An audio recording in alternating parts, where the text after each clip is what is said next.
नमस्कार, आपका स्वागत है समाचार फर्स्ट में। आज हम एक विशेष विषय पर एक टॉक शो लेकर के आपके बीच में आ रहे हैं और ये वो विषय है जो इस समय पूरे देश पूरे प्रदेश में चर्चा का मुद्दा बना हुआ है।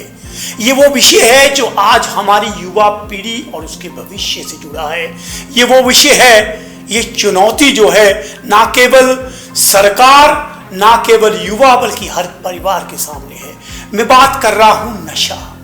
नशा एक इतनी बड़ी समस्या बन के इस समाज में उभर के आ रही है कि आए दिन आप कई तरह की खबरें पढ़ते होंगे कि यहाँ पे इस नौजवान की मौत होगी या इतने लोग चीटे के साथ गिरफ्तार, या आपके पास लगातार वीडियो आ रहे होंगे जहाँ पे लोग चीटे के खिलाफ उनको खुद पकड़ने के लिए मजबूर हैं, पुलिस सीज कर रही है। और कहीं भी देखिए मुद्दा एक ही है कि क्या युवा पीढ़ी को हम इस चुनौती से बचा पाएंगे या नहीं। तो आज हमारे बीच में विजय कुमार हैं। विजय कुमार किसी परिचय के मोहताज नहीं हैं और ये जो नशे की समस्या है इसके साथ पिछले 20 वर्षों से जो है ये काम कर रहे हैं। तो सबसे पहले विजय जी, आपका समाचार फर्स्ट में स्वागत है। शुक्रिया पंकज जी।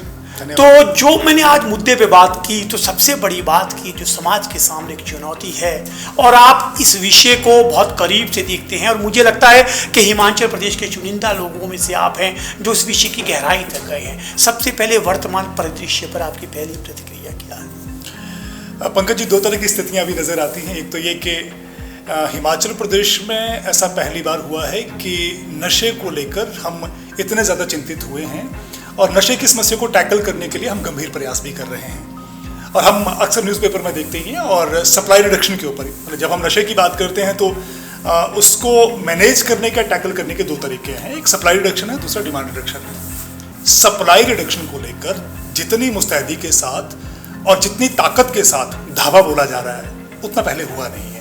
और हम अक्सर न्यूज़पेपर में देखते हैं कि पुलिस बहुत ही मुस्तैदी के साथ सप्लाई चेन को ब्रेक करने का काम कर रही है। तो ये अपने अपना अच्छा प्रयास है, लेकिन इसके साथ हमको ये भी देखना होगा कि जब हम सप्लाई चेन को ब्रेक कर रहे हैं तो ब्रेक करने के साथ साथ हम अक्सर बहुत सारा सीजर कर रहे हैं, बहुत सारे जो नौजवान हैं उनको पकड़ रहे हैं और पकड़ के जेल की सलाखों के पीछे ले जा रहे हैं। ये दो तरह की स्थितियां हैं एक्चुअली। एक स्थिति ये है कि ठीक है, हम सप्लाई चेन को तो ब्रेक कर रहे हैं, पर सप्लाई चेन को ब्रेक करने के साथ साथ जो नशे का इस्तेमाल करने वाले बच्चे हैं, क्योंकि जब हम सीजर करते हैं तो सप्लायर भी उसकी चपेट में आते हैं, नशा का इस्तेमाल करने वाले भी उसकी चपेट में आते हैं। चिंता वाली बात यह है कि हिमाचल प्रदेश की जेलों में जितने भी कैदी हैं, तकरीबन 45% इंडिविजुअल वो हैं जो NDPS एक्ट के अंदर बंद हैं। और जब धर्मशाला जेल की बात करते हैं तो नंबर ऑलमोस्ट डबल हो जाता है। ये अपने आप में चिंता की बात है कि हम जो नशा करने वाले नौजवान हैं उनको नशा करने से रोक नहीं पा रहे हैं। और जब नशा करने से रोक नहीं पा रहे हैं तो नशे की जो बीमारी है वो इतनी गंभीर बीमारी है कि आदमी बेबस हो जाता है। उसको नशा चाहिए होता है, कहीं से भी चाहिए होता है और नशा चाहिए होता है, और नशा प्राप्त करने के चक्कर में वो नशा बेचना भी शुरू कर देता है, और खास करके उस नशे को जब वो चिट्टे के नशे की चपेट में होता है। ये चिंता की बात है कि हमारे जो नशे के आदी हैं वो अपराधी भी बन रहे हैं और क्रिमिनल होने का टैग उन पर लग रहा है। सवाल ये है, हम कितने बच्चों को पकड़ते रहेंगे और जेलों में बंद करते रहेंगे? आपने बहुत बड़ा सवाल उठाया है कि जो आदी हैं अब वही कुल मिलाकर के अपराधी हैं। और जो समाज में इस समय जो चुनौती है वो है कि युवाओं को एक तरफ तो नशे से बचाना है और दूसरी तरफ ये जो अपराधी वाला जो टैग उन पर लग रहा है, ये भी सबसे बड़ी चुनौती। आपने कहा सप्लाई चेन, मैं समझ रहा हूँ कि सप्लाई चेन पुलिस के हाथ में है और हम मजबूरी देखिए कि अपने भविष्य को बचाने के लिए लोग भी सड़कों पर उतर रहे हैं, कई पंचायती इनाम घोषित कर रही हैं। आपको क्या लगता है कि इस अकेले सप्लाई चेन को ब्रेक करने से हमें कामयाबी मिल पाएगी या हमें इस दिशा में कुछ और अलग सोचना होगा? पंकज जी, बहुत इंपॉर्टेंट सवाल आपने उठाया है। इनफैक्ट सप्लाई चेन मैटर करती है, क्योंकि जब जब अवेलेबिलिटी होगी तो बंदा इस्तेमाल भी करेगा। अवेलेबिलिटी अपने आप में मैटर करती है, तो सप्लाई चेन को ब्रेक करना बहुत जरूरी है। लेकिन सवाल ये है, जब डिमांड होगी तो सप्लाई चेन, आप एक सप्लाई चेन को बंद करोगे दूसरी सप्लाई चेन निकल के आ जाएगी, आप एक नशे को बंद करोगे दूसरा नशा निकल के आ जाएगा। ये चिंता की बात है। मैं थोड़ा सा आपको इतिहास में लेकर जा रहा हूँ। अगर हम थोड़ा सा हिस्टोरिकल कॉन्टेक्स्ट में इस नशे को देखें तो मैं केवल चिट्टे की बात करता हूँ। पहले हमारे जो पहले की जो पीढ़ियाँ थी, जनरेशंस थी, अगर हम जनरेशन एक्स की बात करते हैं या पिछले जनरेशंस की बात करते हैं, तो हम ओपियम का नशा करते थे, यानी अफीम का नशा करते थे। अफीम के नशे के बाद अगर हम बात करें और अफीम का जो नशा है वो एक तरह का नेचुरल नशा है, मतलब उसमें कोई सिंथेटिक कॉम्बिनेशन नहीं होता है। अफीम के नशे के बाद हम लोग उसका जो अल्टरनेटिव निकल के आया वो बाद में ब्राउन शुगर और हेरोइन या चट्टा निकल के आया। तो अफीम का नशा उतना ज्यादा, उसके जो कॉन्सिक्वेंसेज और इम्पैक्ट थे उतना खतरनाक नहीं था जितना चिट्टा या ब्राउन शुगर के हैं। ये एक बात है। अब सवाल ये है कि अगर हम हेरोइन की चेन को ब्रेक कर देते हैं तो क्या बच्चे नशा करना बंद कर देंगे? नहीं करेंगे, क्योंकि हीरोइन का इंपैक्ट उनकी बॉडी डिमांड कर रही है, उनका ब्रेन डिमांड कर रहा है। तो जब उनको हीरोइन का नशा नहीं मिलेगा और वो सप्लाई चेन हमने ब्रेक कर दी, वो सिंथेटिक ड्रग्स की तरफ चले जाएंगे, जिसे हम ओपियोइड्स कहते हैं। ओपियोइड्स का इस्तेमाल करना शुरू कर देंगे और ओपियोइड्स में बहुत सारी ऐसी दवाइयां आती हैं जो अफीम जैसा या हम बोले हीरोइन जैसा इंपैक्ट देती हैं। इसी तरह से मैं दूसरी बात आपके साथ करने जा रहा हूं। भांग का नशा नेचुरल नशा माना जाता है और एक तरह का ट्रेडिशनल नशा माना जाता है। अगर हम भांग बच्चों को मिलनी बंद हो जाएगी या कम हो जाएगी तो क्या करेंगे? वो अल्टीमेटली उसके अल्टरनेटिव में जाएंगे। और अब मैं आपको ये बताना चाह रहा हूं कि नेचुरल भांग एक पार्ट है, सिंथेटिक भांग भी मार्केट में आ गई है। तो जो नेचुरल भांग है उसके उतने ज्यादा खराब कॉन्सिक्वेंसेज नहीं है जितने सिंथेटिक भांग के हैं। अफीम के उतने ज्यादा खराब कॉन्सिक्वेंसेज नहीं थे जितने चिट्टे के थे। और चिट्टे की सप्लाई चेन ब्रेक हो जाएगी तो सिंथेटिक ड्रग में चले जाएंगे। भांग की सप्लाई चेन ब्रेक हो जाएगी तो बच्चे सिंथेटिक भांग में चले जाएंगे। और सिंथेटिक भांग जो है उसके जो खतरे हैं, उसका जो इंपैक्ट है वो ऑलमोस्ट उतना ही होगा जितना चिट्टे का होता है। ये चिंता की बात है। इसलिए हम सप्लाई चेन को ब्रेक करेंगे, बच्चे अल्टरनेटिव में चले जाएंगे। बट इंपॉर्टेंट क्या है? इंपॉर्टेंट ये है अगर हम डिमांड रिडक्शन के ऊपर काम करते हैं कि बच्चे नशे को डिमांड ही ना करें। मुझे ऐसा लगता है अगर हम इसके ऊपर ज्यादा फोकस करते हैं तो ज्यादा इफेक्टिव तरीका होगा और हम आने वाली जनरेशन को बचा सकते हैं। एक चीज जिसके साथ मैं बिल्कुल इत्तेफाक रखता हूं, सप्लाई चेन को ब्रेक करना बहुत इंपॉर्टेंट है। क्योंकि जब अवेलेबिलिटी होगी, मान लीजिए मेरे घर में शराब की बोतल रखी हुई है और मैं शराब नहीं पीता हूं, कभी तो मेरा मन करेगा यार मैं टेस्ट करके तो देखूं, यानी अवेलेबिलिटी। मेरे दोस्त रोज नशा करते हैं, पैग लगाते हैं, बियर पीते हैं, मैं नहीं पीता हूं, पर कभी तो मेरा मन भी करेगा कि दोस्तों के साथ ट्राई करके देखता हूं। सो अवेलेबिलिटी हमेशा मैटर करती है। इसलिए सप्लाई चेन को ब्रेक करना बहुत इंपॉर्टेंट है। लेकिन उसके साथ साथ मैं नशे को एक्सपीरियंस ना करूं, उसके लिए मुझे इन्फॉर्म करना, एक हम टर्म इस्तेमाल करते हैं Pankaj ji, that is called informed choices. कि अगर मुझे शराब पीनी है कि नहीं पीनी है तो मुझे पता होना चाहिए, ये मेरी चॉइस होनी चाहिए। मुझे चिट्टे का इस्तेमाल करना है कि नहीं करना है, ये मेरा डिसीजन होना चाहिए, ये मेरी चॉइस होना चाहिए। इस प्रोसेस को हम डिमांड रिडक्शन कहते हैं। अनफॉर्चुनेटली हम सप्लाई रिडक्शन के ऊपर हिमाचल प्रदेश में बहुत काम हो रहा है और ये अच्छा संकेत है कि कम से कम एक बज़ तो क्रिएट हो रही है। पर मुझे लगता है ये अल्टीमेट सोल्यूशन नहीं है। अल्टीमेट सोल्यूशन के लिए हमको डिमांड रिडक्शन के ऊपर काम करना पड़ेगा और इसके डिफरेंट पहलुओं को हमको जानना होगा। अदरवाइज इसका अल्टीमेट सोल्यूशन निकालना बड़ा मुश्किल होगा। और एक चीज और मैं इसके साथ ही ऐड करना चाहता हूं, आपने भी नोटिस किया होगा पंकज जी, अगर हम थोड़ा सा बैकग्राउंड में झांक के देखें, जो नशे का मैग्नीट्यूड था, इसकी जो ग्रेविटी थी, वो डेवलपमेंट के साथ साथ कम नहीं हुई है, बढ़ती गई है। जो 1990 में नशा करने वाले लोग और नशा करने का जो मोमेंटम था और 2010 का मोमेंटम था, आप देखेंगे फर्क आ गया है। 2020 में आके देखेंगे वो और ज्यादा इंक्रीज हो गया है। तो पढ़ाई लिखाई के साथ साथ, डेवलपमेंट के साथ साथ, इंफॉर्मेशन टेक्नोलॉजी के साथ साथ हम नशे के मिनेंट्स को कम और कंट्रोल नहीं कर पाए हैं, बढ़ता ही जा रहा है। इसका मतलब इसकी रूट्स कहीं और है, वहां हमको जाके देखना पड़ेगा। तो विजय जी, अपने आप में आप एक टर्म यूज़ किया आपने कि हमें जो है वो डिमांड रिडक्शन पे काम करना होगा। तो सबसे पहले जितने भी दर्शक यहाँ जुड़े हुए हैं, खासकर वो पेरेंट्स होंगे जो इसमें चिंतित है और हर पेरेंट्स को एपिसोड देखने में, सबसे पहले बेसिक जानना चाहता हूँ ड्रग्स चीज़ क्या है, हाउ इट एक्ट्स। आम भाषा में जो हमारे दर्शक हैं उन्हें एक बेसिक समझाइए, ड्रग्स क्या है और ये किस तरह से एडिक्शन की ओर होता है। एक पहले एक बेसिक से हम जरा बात कर लें, उसके बाद फिर मैं आपसे इस टर्म पे आऊँगा कि व्हाट इज़ डिमांड रिडक्शन और किस तरह से ये काम करेगी। अल्टीमेटली पंकज जी, आपने बहुत ही बेसिक बात की है और ये बात करना इसलिए भी ज़रूरी है ताकि हम ये मासेस को और as a parent, as a elderly person, as a teacher, as a बड़ा भाई बड़ी बहन, हम सबको अंडरस्टैंड करना बड़ा इंपॉर्टेंट है। आखिर नशा होता क्या है, इसलिए जानना ज़रूरी है क्योंकि इन्फॉर्मेशन अपने आप में बहुत बड़ा एजुकेशन का काम करती है और प्रिवेंशन का काम करती है। तो हम सबका इन्फॉर्म्ड होना और लॉजिकल फ्रेमवर्क में इन्फॉर्म्ड होना बहुत इंपॉर्टेंट है। सो हम उन सारे पदार्थों को नशीले पदार्थ कहते हैं कि जब हम उनको इनटेक करते हैं और इनटेक करने के बाद जो हमारी मूड, हमारे बिहेवियर, चलने के तौर तरीके, सोचने के तौर तरीके, परसेप्शन को बदलने का काम करते हैं, उनको हम नशीले पदार्थ कहते हैं। अब नशीले पदार्थ भी अलग अलग तरह के होते हैं। एक चीज हमको मान के चलनी पड़ेगी, ये जितने नशीले पदार्थ हैं ये सब हमारे ब्रेन में जाके एक्ट करते हैं, तभी जाके ये हमारे सोचने के तौर तरीकों को, चलने के तौर तरीकों को, बातचीत करने के तौर तरीकों को प्रभावित करते हैं। मोटे तौर पे मैं ये बताना चाहूंगा। अब कुछ नशीले पदार्थ ऐसे होते हैं जो ब्रेन की एक्टिविटी को स्लो करते हैं, कुछ ऐसे होते हैं, एक्टिविटी मतलब कम्युनिकेशन को, ब्रेन और बॉडी का जो कम्युनिकेशन होता है उसको स्लो कर देते हैं, कुछ ऐसे होते हैं जो बढ़ा देते हैं, और कुछ ऐसे होते हैं जो भ्रम में लेके चले जाते हैं। तो हर तरह के नशे के अपने अपने एक्शन और एक्ट करने का तरीका है, ये हमको मान के चलना पड़ेगा। पर हम आज की तारीख में हो क्या गया, एक्चुअली हम सबने चिट्टा चिट्टा करना शुरू कर दिया है, तो सारे का सारा फोकस चिट्टे की तरफ चला गया है, और उसमें यह भी मैसेज आ रहा है कि केवल चिट्टे का नशा करना ही खराब चीज है, बाकी नशा करना। हाँ, एक चीज आपने बिल्कुल सही बात कही।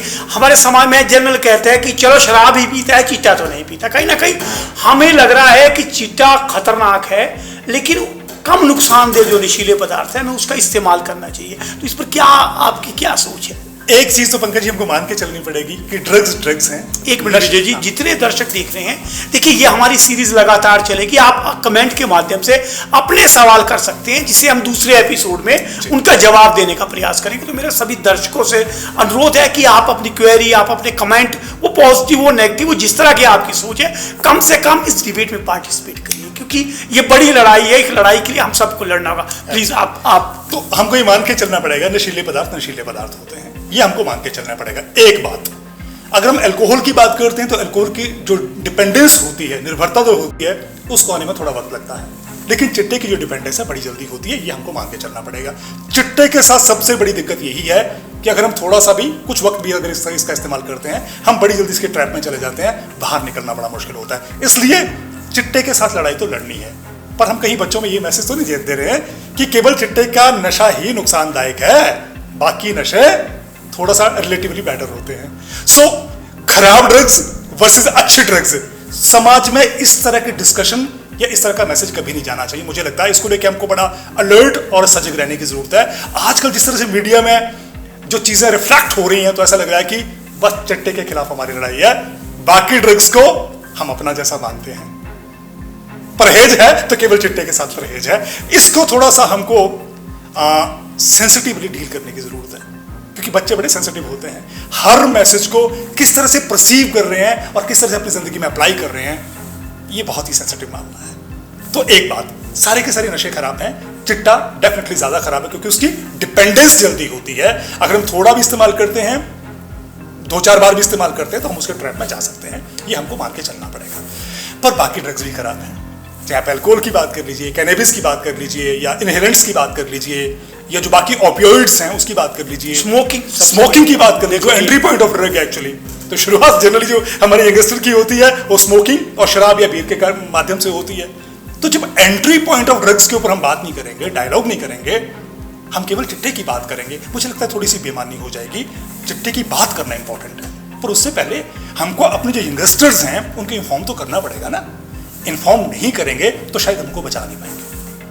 जी, सबसे बड़ी आपने बात कही कि एंट्री पॉइंट ऑफ ड्रग्स जो है, उन पे जरूर हमें डिस्कशन रखनी चाहिए। ये अच्छे और बुरे वाली नहीं, बुरी चीज बुरी है, उसमें अच्छाई ढूंढने की कोशिश हमें नहीं, लेकिन समाज उस दो राह पे खड़ा है जहां एक तरफ जान बचानी है युवाओं की, तो उन्हें लगता है कि कम से कम इस तरह से युवा बच तो जाएंगे। और यूरोप भी जो है वो ग्रीन ड्रग्स की बात लगातार कर रहे हैं, हमसे पहले यूरोप ये आंधी झेल चुका है। तो अब आप मुझे विजय जी, सबसे बड़ी जो चुनौती है हमारे सामने वो है कि जो हमारा यंगस्टर है, उसको किस तरह से हम लोग इस तरफ जाने से रोक सकते हैं। पुलिस तो अपना काम कर रही है, लेकिन आपको क्या लगता है सरकार को किस दिशा में काम करना चाहिए ताकि सकारात्मक परिणाम इसके सामने आ सके? ये बड़ा कॉम्प्लेक्स मामला है एक्चुअली, और जब हम प्रिवेंशन की बात करते हैं, युवाओं को बचाने की काम करते हैं, हम सप्लाई चेन को ब्रेक कर दें, ये काम है, अवेलेबिलिटी को कम कर दें, ये काम है। पर आप मान के चलिए हमारी सोसाइटी में इतनी सारी लीगल ड्रग्स हैं, लीगल ड्रग्स की तो अवेलेबिलिटी है ही है ना, अल्कोहल की अवेलेबिलिटी तो है, स्मोकिंग की अवेलेबिलिटी है, भांग की अवेलेबिलिटी भी ऑलमोस्ट है ही है, और बाकी जो सिंथेटिक ड्रग्स हैं उसकी भी अवेलेबिलिटी है ही है।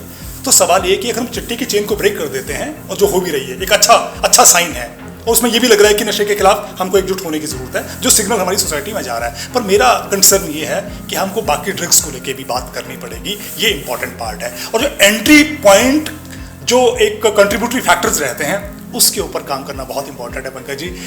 कोई भी, अब मैं आपको वापिस दूसरे सवाल पे लेके जा रहा हूँ। कोई भी बच्चा, एक इंपॉर्टेंट चीज मैं आपसे और शेयर करना चाह रहा हूँ, कोई भी इंडिविजुअल जब सब्सटेंस यानी ड्रग्स को एक्सपीरियंस करता है तो कौन सी एज में ज्यादा करता है? तो अगर प्रोपोर्शन निकाल के देखेंगे, जनरली जो ड्रग्स का फर्स्ट एक्सपीरियंस होता है वो एडोलेसेंस एज में होता है या टीन एज में होता है, और मैं थोड़ा और भी ब्रॉड कर दूं तो अर्ली यंग एज में होता है। सो इंपॉर्टेंट पार्ट, इसका मतलब ये है कि जो अर्ली यंग एज के बच्चे हैं, जो एडोलेसेंस बच्चे हैं, वो सबसे ज्यादा संवेदनशील हैं, क्योंकि उनमें एक्सपेरिमेंट करने की टेंडेंसी है।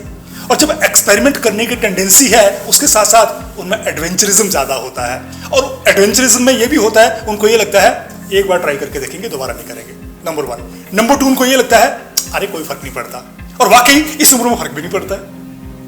तो जब उनको कॉन्सिक्वेंसेस नजर नहीं आते हैं, वो दोबारा भी ट्राई करते हैं, और जब 2-3 बार ट्राई करते हैं फिर उसके ट्रैप में आ जाते हैं। सवाल ये ट्राई करते कौन है?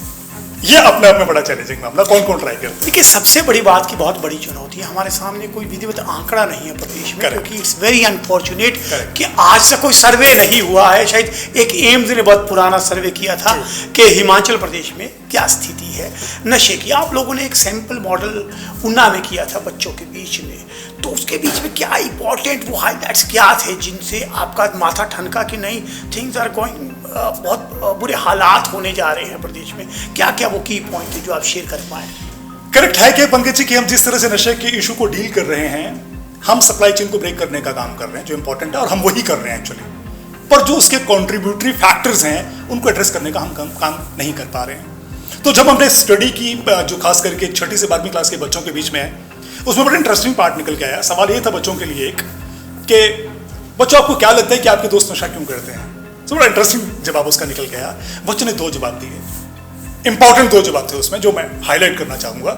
एक ये कि जब बच्चों का ब्रेकअप हो जाता है, और ब्रेकअप होने के बाद वो जो इमोशनल ट्रॉमा होता है उसे डील नहीं कर पाते हैं, फिर उनको लगता है रात को सो नहीं पाते हैं, हार्ट बीट बढ़ जाती है, चैन नहीं आती है, बेचैनी होती है, बेबसी होती है, उनको लगता है उनकी दुनिया उजड़ गई है, फिर वो नशे का सहारा लेते हैं। सो जो ब्रेकअप है, क्या हम आज की तारीख में, चूंकि फ्रेंडशिप होना कॉमन है, एक तरह का सोसाइटी का पैटर्न भी बन गया है हमारा, और जब जब ब्रेकअप होगा वो होना ही है, एक दोस्त छोड़ के जाता है, अगला दोस्त जिंदगी में आता है। क्या हम अपने बच्चों को तैयार कर रहे हैं इस तरह के ट्रॉमा को डील करने के लिए? और मैं अगला इंपॉर्टेंट बात पंकज जी आपसे ये शेयर कर रहा हूँ, ये जो जेनजीज हमारे हैं ना, जनरेशन जेड वाले बच्चे हैं या जनरेशन अल्फा वाले बच्चे हैं, ये इमोशनली जनरेशन एक्स के कंपैरेटिव ज्यादा सेंसिटिव है। तो जब बच्चे ज्यादा सेंसिटिव होंगे वो ट्रॉमा को डील नहीं कर पाएंगे, और डील नहीं कर पाएंगे तो नशे में ट्रैप होने के चांसेस ज्यादा बढ़ जाएंगे। नंबर 1 ये बात निकल के आई। और बच्चों ने जो दूसरी बात बताई, उन्होंने बोला कि बच्चे इसलिए नशा करते हैं क्योंकि इससे एंजॉयमेंट मिलता है, इंटरटेनमेंट होता है। अब सवाल ये कि बच्चों को ये फीलिंग किसने दी? ये बच्चों में सिग्नल कहाँ से गया कि नशा करने से एंजॉयमेंट होता है? ये सिग्नल हमने दिए हैं, हमारी सोसाइटी ने दिए हैं, एल्डरली पर्सन्स ने दिए हैं, क्योंकि हम सब ने ये मान के रखा है कि जिंदगी में जब एंजॉयमेंट करना होता है, सेलिब्रेशन करनी होती है, फन करना होता है, चिल करना होता है, उसके लिए नशे से बेहतर ऑप्शंस, अल्टरनेटिव कोई नहीं है। सो सवाल ये है, बच्चे तो केवल ट्रैप हुए हैं, ये माहौल अगर बच्चों को दिया है तो एल्डरली जनरेशन ने दिया है, बड़ी जनरेशन ने दिया है। सो जो 2 मेजर कंट्रीब्यूटरी फैक्टर हैं, एक इमोशनल ट्रॉमा यानी ब्रेकअप, और दूसरा एंजॉयमेंट। ये 2 फैक्टर बहुत इंपॉर्टेंट है, जिसको डील करने के लिए हमको कहीं ना कहीं काम करना पड़ेगा। आपने बहुत बड़ी बात कही कि आज जिस चुनौती का सामना करने जा रहे हैं, उसके लिए जितनी भागीदारी ये पीढ़ी है, उतनी भागीदार हमारी जनरेशन भी है कि हमने सोशली एक्सेप्ट कर लिया नशे को। आज कोई भी शादी ब्याह या कोई पार्टी बिना नशे के नहीं होती। एक दौर था जब पर्दों में होता था, अब तो बाकायदा खुले में है। कहीं ना कहीं ये संकेत जो हैं ये गंभीर हैं। तो सबसे बड़ी बात, एक और बड़ी चर्चा होती है, दैट्स पीयर प्रेशर। तो पीयर प्रेशर को बड़ा जवाबदेह माना जाता है कि पीयर प्रेशर भी इसमें एक बड़ा अहम भूमिका निभाता है नशे की और जनरेशन को ले जाने में। बहुत इंपॉर्टेंट बात की पंकज जी। एक बहुत कहावत है जो हमारी सोसाइटी में बड़ी प्रचलित है कि जैसी संगत वैसी रंगत। तो हम जिस तरह का हमारा माहौल होता है, जिस तरह के हमारे दोस्त होते हैं, जिस तरह का दोस्तों के जीने के तरीके होते हैं, वो हमें बड़ा इन्फ्लुएंस करते हैं। आपने नोटिस किया होगा, आप फटी हुई जीन नहीं डालते हैं, पर आपके बच्चे फटी हुई जीन डालते हैं। कैसे? दोस्तों को देख के। तो उनका जो हेयर स्टाइल है, उनकी जो अपीयरेंस है, उनकी जो ड्रेस सेंस होती है, वो सारी की सारी दोस्तों को देख के बनती है। तो बच्चे अपने दोस्तों से बहुत ज़्यादा सीखते हैं, ग्रैस्प करते हैं, अडॉप्ट करते हैं और अपनी ज़िंदगी में अप्लाई करते हैं। ड्रग्स को लेके भी ऐसा ही होता है। तो अगर मेरे आसपास मेरी दोस्ती में कोई मेरा दोस्त किसी तरह का नशा करने वाला होगा, 1-2 दिन में अवॉइड कर पाऊंगा या अपने आप को डिफेंड कर पाऊंगा। बाद में क्यों, ललक है ना, उम्र ऐसी है, एक्सपेरिमेंट करना है, ट्राई करना है। ये जो टेंडेंसी होती है वो बच्चों को ट्रैप में लेके चली जाती है। तो पीयर इन्फ्लुएंसेस दोनों तरह के होते हैं, पॉजिटिव भी होते हैं, नेगेटिव भी होते हैं। जो सब्सटेंस यूजिंग में हमारे पेयर होते हैं उसको हम नेगेटिव इन्फ्लुएंस बोलते हैं। और पॉजिटिव इन्फ्लुएंस क्या है? अगर मेरे दोस्त की हेल्थी चॉइसेस हैं, पॉजिटिव चॉइसेस हैं, तो मैं भी अपने दोस्त की तरह पॉजिटिवली अपने आप को मॉडिफाई करूंगा या उन चॉइसेस की तरफ आगे बढ़ूंगा। लेकिन अगर मेरे दोस्त की नेगेटिव चॉइसेस हैं, नेगेटिव का मतलब उसका अंजाम नेगेटिव है, उनको हम नेगेटिव चॉइसेस कहते हैं। जो हमको नेगेटिव डायरेक्शन में लेके जा रहे हैं उनको हम नेगेटिव चॉइसेस कहते हैं। सो हेल्थी चॉइसेस, नेगेटिव चॉइसेस, ये दोस्तों में ही होती हैं और उसको हम अडॉप्ट करने की कोशिश करते हैं, अपनी जिंदगी में अप्लाई करने की कोशिश करते हैं। तो ये हमने एक पीयर प्रेशर की बात की, इस तरह से हम पीयर प्रेशर, और कौन से ऐसे कारण हैं जो आपकी स्टडी में आए हैं जो बच्चों को या यूथ को इस नशे की ओर जो है वो आकर्षित करते हैं? पंकज जी, एक तो हमने बात की है इमोशनल हेल्थ की। एक इमोशनल हेल्थ की मैं और आपसे बड़ी इंपॉर्टेंट बात कर रहा हूँ। अगर हम इमोशनल हेल्थ की बात करें जो अल्टीमेटली हमारा मेंटल हेल्थ को बेहतर बनाने में कंट्रीब्यूट करता है। अब आप थोड़ा सा और हिस्टोरिकल कॉन्टेक्स्ट में चले जाइए इमोशनल हेल्थ को लेके। ये जो जेनजीज, जनरेशन जेड वाले बच्चे हैं या जो नई जनरेशन वाले बच्चे हैं, ये इमोशनली थोड़े से डिफरेंट हैं। और जब आप देखिए एक वर्ड आता है social anxiety. Social anxiety word पिछली जनरेशन में कम होता था। ये जो करंट जनरेशन है इसमें सोशल एंजाइटी जैसे वर्ड ज़्यादा आते हैं। वो क्यों आते हैं? क्योंकि कोविड में क्या हुआ कि हमारे बच्चे बड़े आइसोलेशन में रहे हैं। कोविड में बच्चे सोशली एक्सक्लूड हो गए, दोस्तों से मिलना जुलना बंद हो गया, कॉलेज नहीं गए, स्कूल नहीं गए, तो इमोशनली थोड़े से फ्रजाइल हो गए। ये अपने आप में बहुत बड़ा फैक्टर है। इमोशनली फ्रजाइल होने का मतलब क्या हुआ कि नशा करना अपने अपना डिसीजन मेकिंग है। नशा करना कि नहीं करना ये अपने अपना निर्णय है।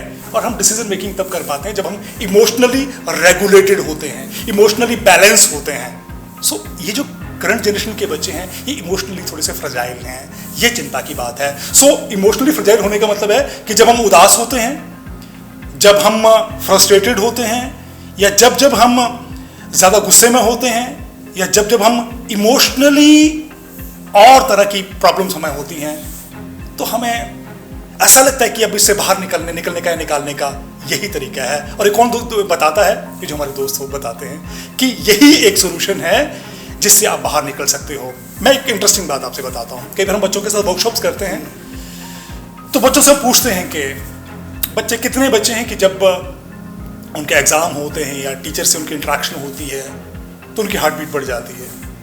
हम बच्चों से ये पूछते हैं कि जब उनके एग्ज़ाम या वाइवा होता है तो उनको शिवरिंग कितने बच्चों को होती है। कभी कभार शिवरिंग हो, कभी कभार हार्ट बीट बढ़े तो ठीक है, कभी कभी उदासी आए तो ठीक है, कभी कभी नींद ना आए तो ठीक है। पर अगर ये लगातार हो रहा है, इसका मतलब ये है अगर हम लगातार डरे रह रहे हैं, अगर हम लगातार घबराए रह रहे हैं, अगर हम लगातार सहमे रह रहे हैं, अगर लगातार हमारी टांगों में कंपन हो रही है, इसका मतलब हम इमोशनली हमें अपने ऊपर काम करने की जरूरत है। ये जो इमोशनल हेल्थ है ये भी अपने आप में एक ऐसा फैक्टर है कि जो हमें नशे की ओर ले जाने के लिए एक तरह का मजबूर कर देता है, इन्फोर्स करता है और हम नशे के ट्रैप में चले जाते हैं। ये बहुत वास्ट सब्जेक्ट है। हालांकि इसे अगले एपिसोड में हम कवर करेंगे कि जो हम बात कह रहे थे किस तरह से हमें इससे लड़ना है नशे से। तो आज के एपिसोड में एक आखिरी सवाल है। एक सबसे बड़ा जो सोशल मीडिया जिसकी बात होती है और सबसे बड़ा चैलेंज जो है आज सोशल मीडिया है, जहाँ से ही इंफॉर्मेशन है और वहीं से क्रेज, हीरोइज्म, वो सारा वहीं से क्रिएट होता है। अलग ही दुनिया है। व्हाट यू थिंक कि सोशल मीडिया का इम्पैक्ट किस तरह से है? क्या ये भी इस नशे को बढ़ाने में एक उसका काम कर रहा है, कैटालिस्ट का काम कर रहा है? पंकज, जब हम वेलबींग की बात करते हैं तो उसमें एक सोशल हेल्थ बड़ा इंपॉर्टेंट कंपोनेंट है। पर सोशल हेल्थ का मतलब सोशल मीडिया नहीं है। सोशल हेल्थ का मतलब यह है कि हमारी इंटरेक्शन करने के लिए, लाइव इंटरेक्शन करने के लिए हमारे पास क्या क्या अपॉर्चुनिटीज़ हैं। अनफॉर्चुनेटली अब हो क्या गया हमारी सोसाइटी में, सोशल इंटरेक्शंस हमारी बहुत कम हो गई हैं और सोशल इंटरेक्शन की जगह स्क्रीन ने ले ली है और स्क्रीन टाइम हमारा इतना ज़्यादा बढ़ गया है। अब हमको ये लगता है ये जो वर्चुअल लाइफ है ना, यही रियल लाइफ है।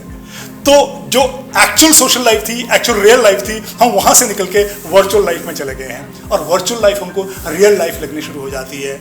और फ्रेंडशिप की प्रपोजल भी हमारी वर्चुअल लाइफ में होती है, इंस्टाग्राम पर प्रपोजल होती है, फेसबुक पर प्रपोजल होती है, या बाकी जो हमारे मीडिया है उसके माध्यम से प्रपोजल होती है। उसी में हम दोस्ती बना लेते हैं और दोस्ती कई बार तो हम ऐसे लोगों के साथ कर लेते हैं जिनको फिजिकली जानते नहीं, कभी मिले नहीं होते हैं। आप सोचिए कितना बड़ा खतरा है। और इसी की आड़ में सेक्स टॉर्शन जैसी या और ऐसी प्रॉब्लम्स हमारी सोसाइटी में आ गई हैं जिनको डील करना बहुत मुश्किल है। और उसके साथ साथ ये जो सोशल मीडिया की डिपेंडेंस है, ये जो ट्रैप है और एक्चुअल सोशल हेल्थ हमारा इग्नोर होना है, ये अपने आप में बहुत बड़ा चैलेंज है जो हमको इमोशनली कमजोर बना रहा है और साथ में सब्सटेंस यूजिंग की तरफ ले जाने के लिए बहुत बड़ा रोल अदा कर रहा है। ये अपने आप में बड़ा चैलेंज है। बिल्कुल, एक इंफॉर्मेशन के लिए भी यूज़ कर रहे हैं बच्चे आजकल उसका, और मुझे लगता है उसका भी एक बड़ी अहम भूमिका है।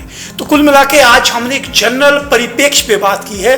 अब दूसरे एपिसोड में जब हम मिलेंगे विजय जी, तो आपसे बात करेंगे कि सबसे पहले कि क्या क्या लक्षण हैं, अगर नशे में कोई व्यक्ति जाता है तो क्या क्या उसके लक्षण हैं, और हमारे प्रदेश में क्या सिनेरियो है इसको डील करने का, कितने हमारे अस्पतालों में सुविधा है या कहाँ जाए, इन सब मुद्दों पे हम दूसरे। पंकज जी, एक चीज़ जो हम बात करना चाह रहे थे, हमने डिमांड रिडक्शन की बात की है, तो आपने दो चीज़ें कही थी कि सप्लाई को कम करने के लिए हमारे पुलिस डिपार्टमेंट या हमारी सरकार बहुत अच्छा काम कर रही है और हिमाचल प्रदेश में बड़ा एग्रेसिवली काम हो रहा है सप्लाई चेन को ब्रेक करने का। ये इंपॉर्टेंट पार्ट है। दूसरा इंपॉर्टेंट पार्ट था कि क्या हम ज़्यादा इंपॉर्टेंट काम करना सप्लाई के ऊपर है या डिमांड के ऊपर है? हम ऐसा मानते हैं। नहीं, मुझे लगता है इसका जवाब अगले आप भी जरूर कमेंट में देखिए, आपको क्या लगता है कि अगर सप्लाई रुक जाएगी तो क्या हम नशे से बच पाएंगे। और दूसरा जो तरीका है हमारे पास वो है डिमांड रिडक्शन की, अगर हम किसी चीज की मांग खत्म कर देंगे समाज में तो बच पाएंगे। आपके सामने एक सीधा सवाल है मेरा, आपको क्या लगता है कि ज्यादा कारगर क्या है, डिमांड रिडक्शन या सप्लाई रिडक्शन? आप कमेंट के माध्यम से जवाब दीजिए। और एपिसोड 2 में विजय जी से बात करेंगे कि अल्टीमेटली जो है बार बार कह रहे हैं कि हमें डिमांड रिडक्शन करनी है, डिमांड रिडक्शन आखिर है क्या, और ये डिमांड रिडक्शन का इंपैक्ट क्या हो सकता है और हम आप इसमें किस तरह से कंट्रीब्यूट कर सकते हैं, इस पर बात करेंगे। हमारे साथ जुड़ने के लिए विजय जी आपका बहुत बहुत आभार। और नशे के खिलाफ एक जंग है जिसकी शुरुआत हमने भी एक छोटी सी आहुति देने का प्रयास किया है। इस दिशा में आपका, हम सबका मिलकर चलना जरूरी है, तभी हम भविष्य को बचा पाएंगे। हमारे साथ जुड़ने के लिए, इस एपिसोड को देखने के लिए आपका बहुत बहुत आभार। आप इसे शेयर कीजिए, लाइक कीजिए और नशे के खिलाफ जंग में आप भी घर में बैठे बैठे अपना योगदान दे सकते हैं। आपका बहुत बहुत आभार।